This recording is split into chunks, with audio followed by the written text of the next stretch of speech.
कि एक 1.5 वर्ष पूर्व जापान के पूर्व प्रधानमंत्री शिंजो एबे जी की एक राजनीतिक कार्यक्रम में हत्या हुई।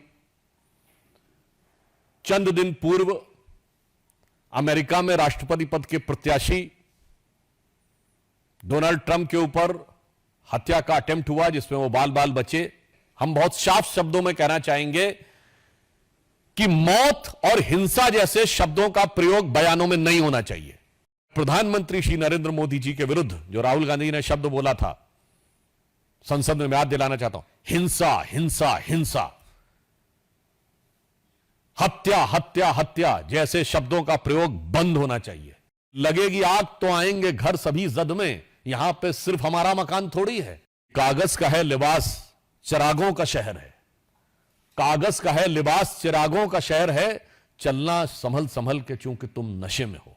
आज देश के एक प्रमुख अंग्रेजी समाचार पत्र में देश के वरिष्ठ सेवानिवृत्त आईपीएस अधिकारी ने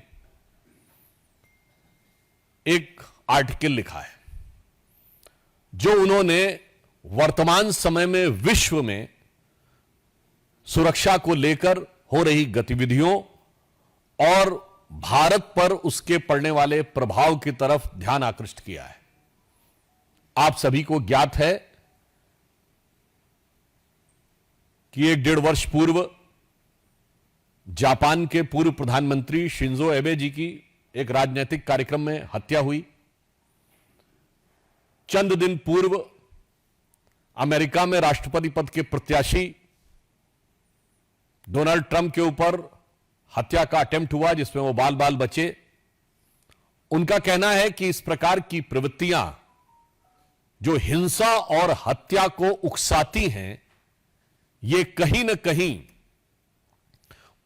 उन बयानों से प्रेरित हो जाती हैं जहां राजनीतिक दल अपने तात्कालिक राजनीतिक स्वार्थ में, शॉर्ट टर्म पॉलिटिकल बेनिफिट के लिए हिंसा और हत्या के शब्दों का प्रयोग करना चाहते हैं। एक दुखद परंतु चिंताजनक बात यह है कि प्रधानमंत्री श्री नरेंद्र मोदी जी के विरुद्ध इस प्रकार के शब्दों का प्रयोग, और मैं साफ शब्दों में कहूंगा हिंसा के लिए उकसाने वाली भाषा निरंतर प्रयोग की जा रही है। अभी आपको ध्यान हो, कांग्रेस के नेता प्रतिपक्ष राहुल गांधी जी ने चुनाव प्रचार के दौरान पिछले वर्ष कई बार अपमानजनक शैली में मोदी जी के लिए मारना, डंडे मारना इत्यादि शब्दों का प्रयोग किया। यहां तक उन्होंने बोला कि अगर काफिले पे कुछ फेंका गया तो कुछ और फेंका जा सकता है, यानी फेंका जाना डर के समाप्त होने का प्रतीक है। इसका मतलब कि किसी भी नेता के काफिले के ऊपर कुछ भी होना चाहिए। याद करिए कि जिस समय प्रधानमंत्री जी पंजाब के दौरे पे गए थे 2021 में, जिस ढंग से उनके सुरक्षा घेरे को तोड़कर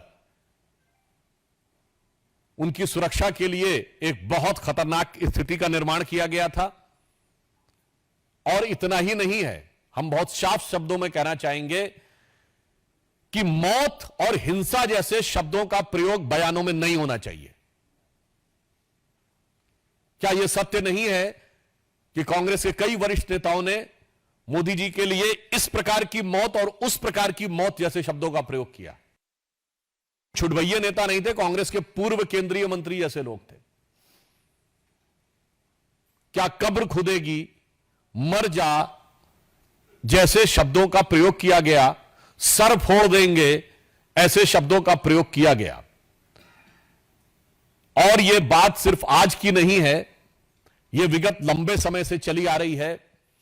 मोदी जी के लिए जिन लोगों ने बोटी बोटी काटने जैसे शब्दों का प्रयोग किया, वो दूसरी पार्टी से लाकर आज कांग्रेस पार्टी के सांसद बन चुके हैं। और मैं ये भी बात दुख के साथ और गंभीरता के साथ कहना चाहूंगा, किसी नेता के लिए मौत के शब्द का प्रयोग सबसे पहले 2007 में सोनिया गांधी जी ने मौत के सौदागर शब्द के रूप में किया था। हमने कभी जब आपातकाल में संविधान की हत्या हो गई थी तब भी कभी श्रीमती इंदिरा गांधी जी की मौत की कामना या मौत जैसे शब्द का प्रयोग नहीं किया था। और मैं यह भी बताना चाहता हूं कि यह राजनीति राष्ट्रीय सुरक्षा के खिलवाड़ के साथ बहुत लंबे समय से होती आ रही है। मैं आप सबका ध्यान यह भी आकृष्ट करना चाहूंगा कि जब कांग्रेस सत्ता में थी तो भारत के ही नहीं दुनिया की इन्वेस्टिगेटिव हिस्ट्री का एक विचित्र उदाहरण है इशरत जहां केस, जहां उस समय तत्कालीन सरकार की दो एजेंसीज इंटेलिजेंस ब्यूरो और सीबीआई दोनों ने कहा कि इशरत जहां टेररिस्ट है। जैसे ही पता चला कि उसका निशाना तत्कालीन गुजरात के मुख्यमंत्री और आज के हमारे प्रधानमंत्री श्री नरेंद्र मोदी जी थे, अचानक सीबीआई ने अपना हलफनामा बदल दिया और कहा टेररिस्ट नहीं है, वो तो मासूम है।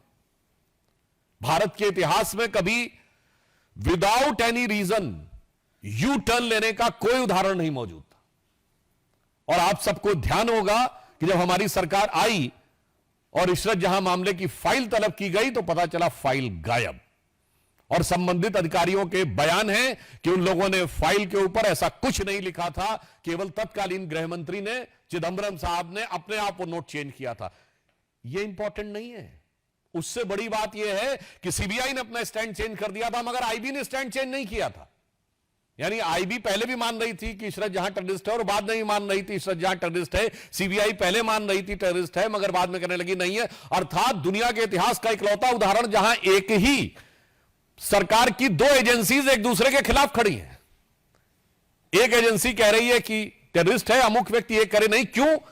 चूंकि प्रधानमंत्री श्री नरेंद्र मोदी जी की हत्या के इरादे से जाते हुए किसी टेररिस्ट को बचाव देने के लिए, कवर फायर देने के लिए किस सीमा तक जाया जा सकता है, यह उसका दुखद उदाहरण है। आप सबको याद हो 24 अक्टूबर 2013 को पटना की रैली में सीरियल ब्लास्ट हुए। कांग्रेस की केंद्र में सरकार थी। मैं पूछना चाहता हूं क्या सुरक्षा व्यवस्था थी? नरेंद्र मोदी जी को Z+ सिक्योरिटी थी और उसी सभा में हमारे तत्कालीन राष्ट्रीय अध्यक्ष और वर्तमान रक्षा मंत्री राजनाथ सिंह जी भी थे, उनके पास भी Z+ सिक्योरिटी थी सेंट्रल गवर्नमेंट की। दो नेता जिनके पास Z+ सिक्योरिटी हो सेंट्रल गवर्नमेंट की, और उसके लिए केंद्रीय सरकार ने क्या व्यवस्था की थी? इसलिए सुरक्षा और नेताओं की जान की कीमत पर राजनीति होनी चाहिए। इसके उलट हम बताते हैं, राहुल गांधी जी की यात्रा निकली, उनके पास भी Z+ सिक्योरिटी है। कश्मीर में आप सब ने देखा कि कितने मधुर मनोभावों के साथ भैया और बहन बर्फ के गोलों के साथ खेल रहे थे उस संवेदनशील जगह पे। केंद्र सरकार ने व्यवस्था सुनिश्चित की। मणिपुर जैसी जगह पे जहां इतना संवेदनशील है, उनकी यात्रा निकली और पूरा रूट सैनिटाइज करना और सारी व्यवस्था सुनिश्चित की गई।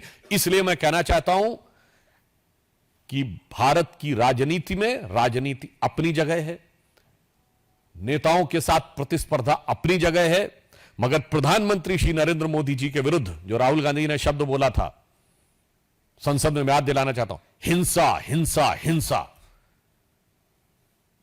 हत्या हत्या हत्या जैसे शब्दों का प्रयोग बंद होना चाहिए। दुनिया में इसके उदाहरण दिख रहे हैं, भारत में इसके परिणाम खतरनाक हो सकते हैं। यदि आप लोकसभा में नेता प्रतिपक्ष बने हैं, वैसे तो आप सबने सुना होगा जीत का जश्न होता है, जीत का उत्साह, मगर यहां हार का उत्साह है।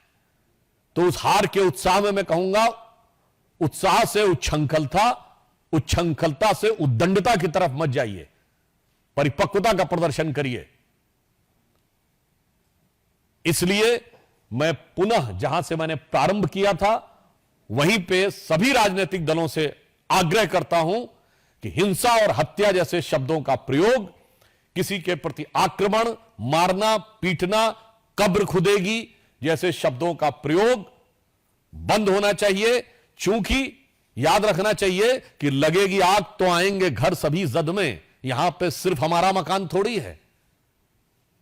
तो मैं सभी दलों से यह आग्रह करता हूं और विशेषकर कांग्रेस पार्टी से कि प्रधानमंत्री श्री नरेंद्र मोदी जी के प्रति आपके मन में एक इंफीरियरिटी कॉम्प्लेक्स है, आप एहसास कमतरी से वाबस्ता हैं, माना, आपके मन में ईर्ष्या है, आपके मन में द्वेष है, आपके मन में कुंठा है, मगर उस कुंठा को हिंसा और मौत जैसे शब्दों तक ले जाने से बचिए।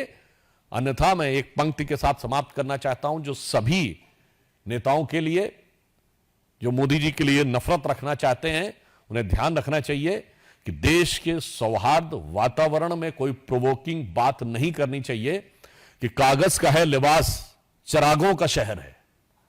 कागज का है लिबास, चिरागों का शहर है, चलना संभल संभल के चूंकि तुम नशे में हो। तो यह हार के उत्साह के नशे से बाज आइए और समझदारी के साथ आचरण दिखाइए।